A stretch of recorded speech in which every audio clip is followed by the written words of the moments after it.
We were really pleased with how our Dracunculus fared this year, and so in this video John's going to be looking at it, giving you a very brief overview, also one or two other Aroid plant examples which we hope you'll find interesting. Welcome to John Horsey Horticulture. John's been teaching horticulture professionally for over 30 years now, and on this channel we're hoping to help you develop your gardening skills, whether you're new to gardening and would like some advice on propagation techniques, sowing vegetables, a little bit of pest control, or whether you're a seasoned horty who could always use some extra tips. If you like learning those things, do have a look at our channel. If you like what you see, do press subscribe, there's no charge. Don't forget to push the all-important notification bell. That lets you know every time we upload a new video. Hello again. You remember some while back we planted a tuber of a thing called Dracunculus Vulgaris. At the time we weren't quite sure what would happen to it, but as it happens it's grown very well indeed, and it's actually now produced a flower. Well, it is actually technically a flower, but because it's an Aroid, or a member of the Arisaceae family, the flower is very different from most flowers. Now, if you can have a look at it, this is the flower of Dracunculus Vulgaris. Isn't that spectacular? Now, all the Aroids, or Aroids, whatever we call them, have two distinctive features. Rather than having a flower in the sense that we know of a conventional flower, they have a spadix in the middle, which might be the true flower, and a spathe around the outside, this outside bit here, which is perhaps like a petal. And the point of it all is to draw insects in, which actually fertilise the many tiny flowers, either on the spadix or at the base of the spadix. And down below there, there's quite a few insects which have fallen in. But I just wanted to show you this because it is quite a dramatic flower. I remember seeing these for the first time in Crete a few years back, and they were growing by the roadside, and I stopped the car. I was really taken with them, so I'm rather pleased to get one to grow and to flower like this. There is, however, a side effect. They do have a rather unpleasant smell, and I'm quite pleased that I put this in a pot, which I can move away from the sitting area because it's not the most pleasant of smells. Well, there you are. That's Dracunculus Vulgaris, an interesting Aroid, and I think it's spectacular. They're not all that large, all these Aroids. Some are quite spectacular, and I'll show you a range of them in a minute. But another one which I grow is called Arisaema, Arisarum candidissimum, and you can see this is a much prettier thing, not quite so striking. The Dracunculus is very striking, very in your face.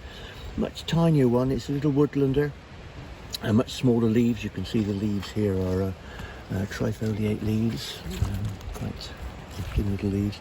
It grows in woodland, and if you do grow it, I mean, don't worry about it. It doesn't come through till about June. You know, you often think you've lost it, but it'll come through June.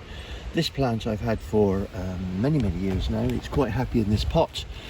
I put a bit of compost on to feed it, a garden compost, and it's slowly built up over the years and gets a few more flowers every year. So it's rather a lovely little thing if you can get it. That's Arisarum candidissimum. But I think you'll agree these flowers are worth waiting for. Here's another of these Aroids. This is related to the Zantedeschia, the so-called funeral lilies, you know, the large white ones. But this is a much smaller little red one, and typically with the spathe around the outside and the spadix coming up in the middle. These are a dwarf form of the large Ethiopica, and really quite flowering in late in the year, and really very attractive little flowers. They come in a whole range of colours. There's yellows and whites and pinks, but this is quite a nice dark red one.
thanks so much. We do hope you found that interesting. Massive subject, Aroid plants.